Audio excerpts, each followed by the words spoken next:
Do you fancy a Dolce and banana shirt? Banana, yes, banana. How would you like your Microsoft Windows PC? Windows. A Mikey sneaker will make you look uber cool, won't it?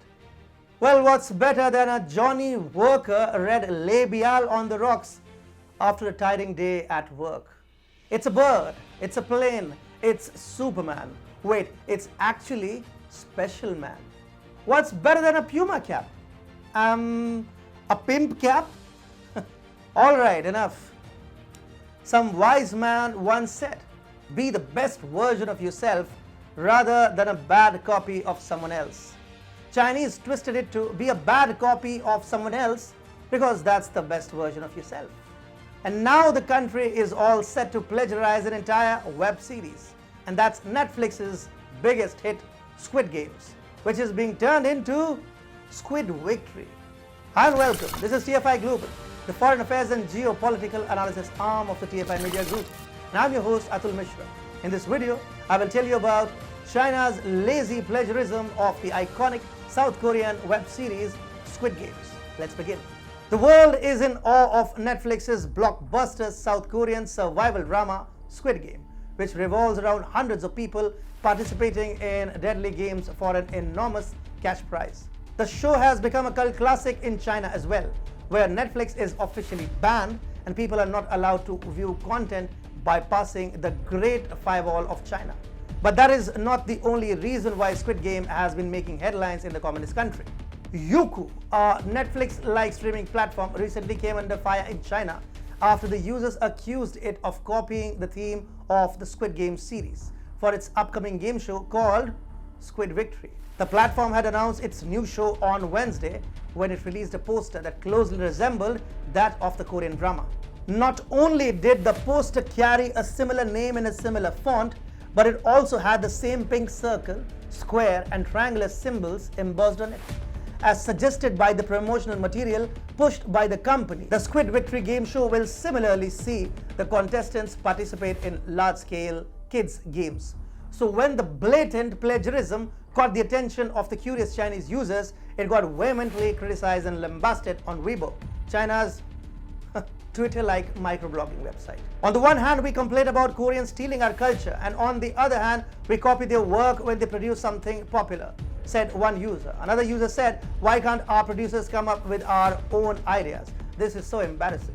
Most of the Chinese users described Yuku's acts as shameful and tragic. After getting severely chastised at the hands of infuriated Chinese users, Yuku came up with a lame explanation where it blamed a technical error for the plagiarized poster. The streaming company wrote on Weibo, due to a work error, the first draft of the new Games Victory show, which was shot down before, was mistakenly used in promotional activities at a trade fair. But the excuse did not sound convincing enough to the users, which backfired almost immediately, triggering a new wave of heavy criticism for the company. One angry user called it a lame cover-up, while saying it sounds like such a lame cover-up.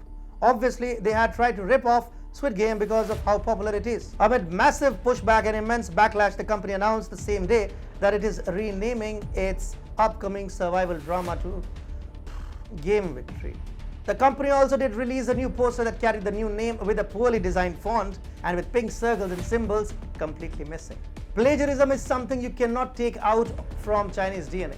Be it cinema sector or the automobile sector, plagiarism is truly a Chinese propensity that one will find entrenched in every section of the Chinese society. Hence, when the Chinese streaming platform came up with the plagiarism-ridden idea of Squid Victory, we were hardly shocked to learn about the development.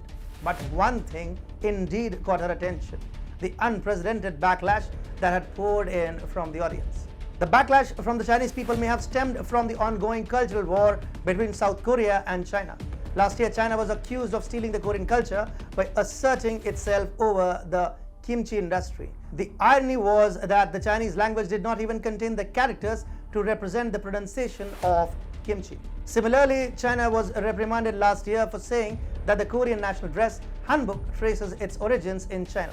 Not just that, the popular rap music competition show The Rap of China has also been criticized before for being a copy of South Korean's show Show Me the Money. This makes it abundantly clear even for the Chinese people to see through the plagiarism and propaganda done at the behest of the Communist Party of China. This also makes the Chinese people realize how their country shamefully strips other nations of their pride and culture, only to hype fake nationalism among its dispirited masses. The public backlash against Squid Victory being witnessed in China is actually the beginning of the end of China's iniquitous cultural war waged against its neighbors.